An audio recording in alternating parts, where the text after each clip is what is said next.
Imagine two people who want to start exercising. The first person, let's call him Alex, relies on motivation. He waits for a burst of energy, forces himself through a brutal hour-long workout, and is completely exhausted for the next 2 days. His progress is a frustrating cycle of intense effort and total burnout. The second person, let's call her Benita, ignores motivation. On her first day, she just puts on her running shoes and stands outside for 2 minutes. That's it. It feels ridiculously small, but she does it every single day. Who do you think has a consistent workout habit a year from now? The answer reveals the fundamental secret of discipline, a secret that has less to do with willpower and more to do with brilliant design.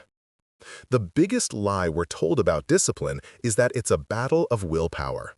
We're taught to push through, to force it. But modern psychology shows that willpower isn't a moral virtue. It's a finite resource, like the battery on your phone. Every decision you make, what to eat, what to wear, how to reply to an email, drains that battery.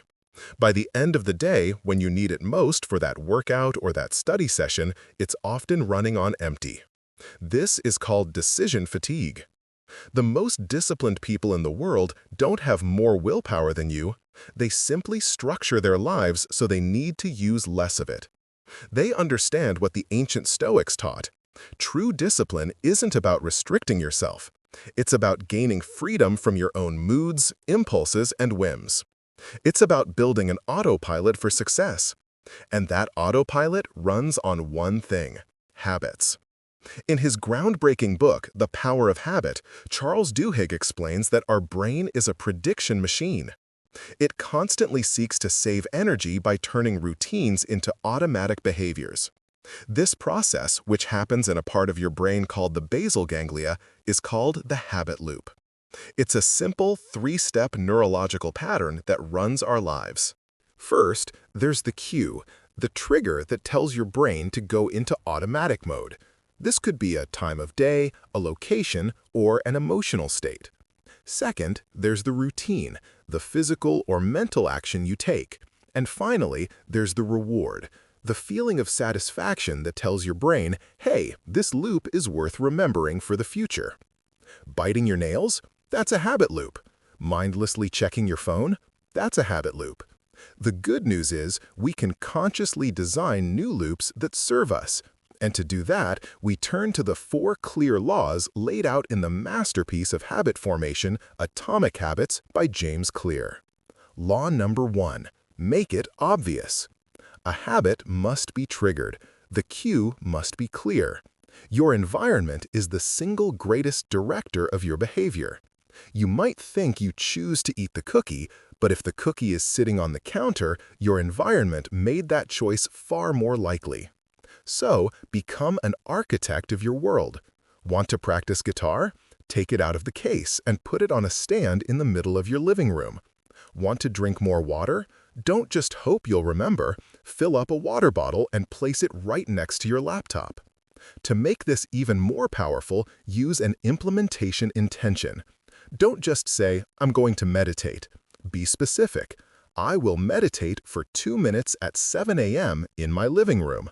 Studies show this specificity dramatically increases the odds you'll follow through. You can also use habit stacking. Link your new habit to an existing one. After I pour my morning coffee, I will do 10 push-ups. Your coffee is the obvious cue. And to break a bad habit, you do the inverse. Make it invisible. Move the cookies to a high shelf. Put your phone in another room while you work. Reduce your exposure to the cues that trigger your negative behaviors. Habits are driven by a dopamine feedback loop. It's the anticipation of a reward, not the reward itself, that drives us to act. We need to make our good habits more attractive than our bad ones. One of the best ways to do this is a strategy called temptation bundling. You pair an action you want to do with an action you need to do. For example, I will only listen to my favorite podcast while I am processing my emails. Or, I will only watch my favorite Netflix show while I am on the exercise bike. Another way is to join a culture where your desired behavior is the normal behavior. Our desires are often shaped by those around us. If you want to get fit, join a gym or a running club where exercising is the celebrated norm. Your brain will naturally want to fit in, making the habit more attractive. To break a bad habit, you do the inverse. Make it unattractive. Reframe your mindset. Instead of thinking, I can't smoke, think, I am a non-smoker and I am protecting my health. Focus on the negative consequences of the bad habit to reduce its allure.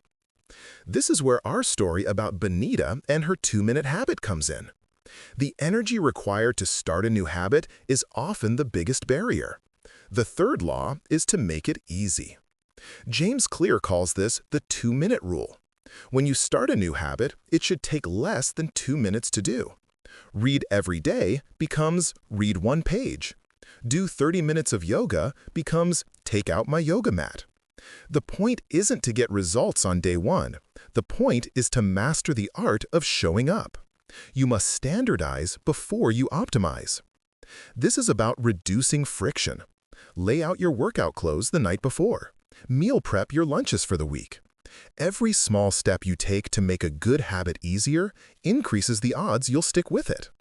To break a bad habit, you do the inverse. Make it difficult. Increase the friction. Want to watch less TV? Unplug it after each use and put the remote in another room. Want to stop wasting time on your phone? Add a long, complex password or set up app blockers with time limits. This law closes the habit loop and is the cardinal rule of behavior change. What is immediately rewarded is repeated. What is immediately punished is avoided. The problem with most good habits is that their reward is delayed. The benefit of saving money is years away. The benefit of a healthy diet is months away. But the pleasure of an impulse purchase or a sugary donut is immediate. You must find a way to bring the reward into the present.